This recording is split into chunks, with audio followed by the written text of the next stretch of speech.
أعوذ بالله من الشيطان الرجيم. بسم الله الرحمن الرحيم. إذا وقعت الواقعة ليس لوقعتها كاذبة خافضة رافعة إذا رجت الأرض رجا وبست الجبال بسا فكانت هباء منبثا وكنتم أزواجا ثلاثة فأصحاب الميمنة ما أصحاب الميمنة وأصحاب المشأمة ما أصحاب المشأمة والسابقون السابقون أولئك المقربون في جنات النعيم ثلة من الأولين وقليل من الآخرين على سرر موضونة متكئين عليها متقابلين يطوف عليهم بلدان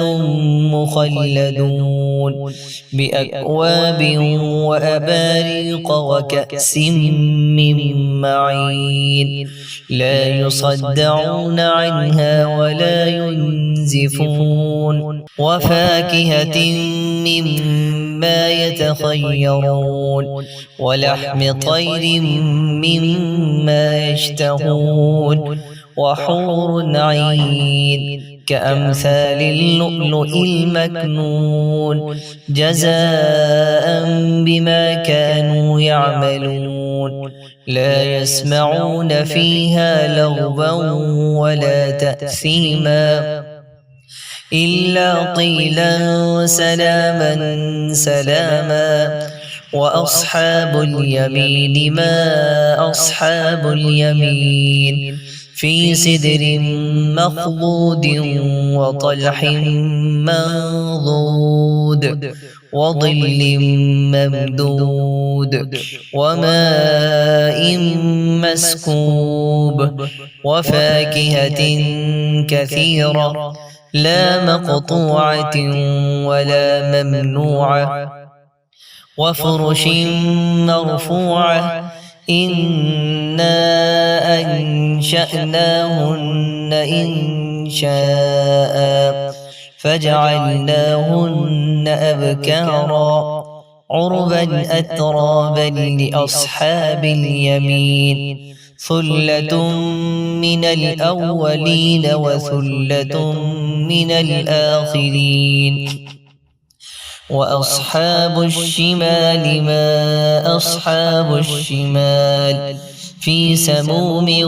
وحميم وظل من يحموم لا بارد ولا كريم إنهم كانوا قبل ذلك مترفين وكانوا يصرون على الحنث العظيم وكانوا يقولون أئذا متنا وكنا ترابا وعظاما أئنا لمبعوثون أوآباؤنا الأولون قل إن الأولين والآخرين لمجموعون إلى ميقات يوم معلوم ثم إنكم أيها الضالون المكذبون لآكلون من شجر من زقوم فمالئون منها البطون فشاربون عليه من الحميم فشاربون شرب الهيم هذا نزلهم يوم الدين نحن خلقناكم فلولا تصدقون أفرأيتم ما تمنون أأنتم تخلقونه أم نحن الخالقون نحن قدرنا بينكم الموت وما نحن بمسبوقين على أن نبدل أمثالكم وننشئكم فيما لا تعلمون ولقد علمتم النشأة الأولى فلولا تذكرون أفرأيتم ما تحرثون أأنتم تزرعونه أم نحن الزارعون لو نشاء لجعلناه حطاما فظلتم تفكهون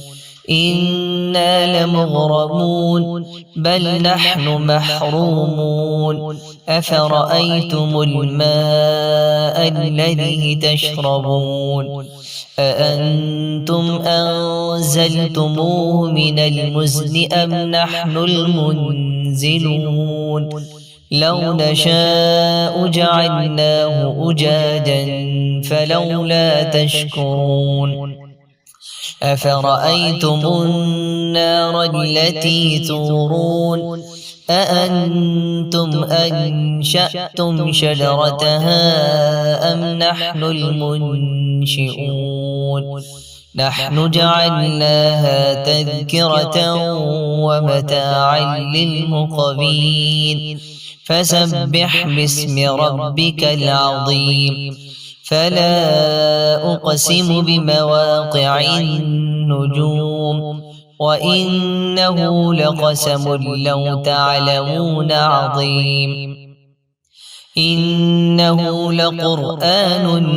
كريم في كتاب مكنون لا يمسه إلا المطهرون تنزيل من رب العالمين أفبهذا الحديث أنتم مدهنون وتجعلون رزقكم أنكم تكذبون فلولا إذا بلغت الحلقوم وأنتم حينئذ تنظرون ونحن أقرب إليه منكم ولكن لا تبصرون فلولا إن كنتم غير مدينين ترجعونها إن كنتم صادقين فأما إن كان من المقربين فروح وريحان وجنة نعيم وأما إن كان من أصحاب اليمين فسلام لك من أصحاب اليمين وأما إن كان من المكذبين الضالين فنزل من حميم وتصلية جحيم إن هذا لهو حق اليقين فسبح باسم ربك العظيم.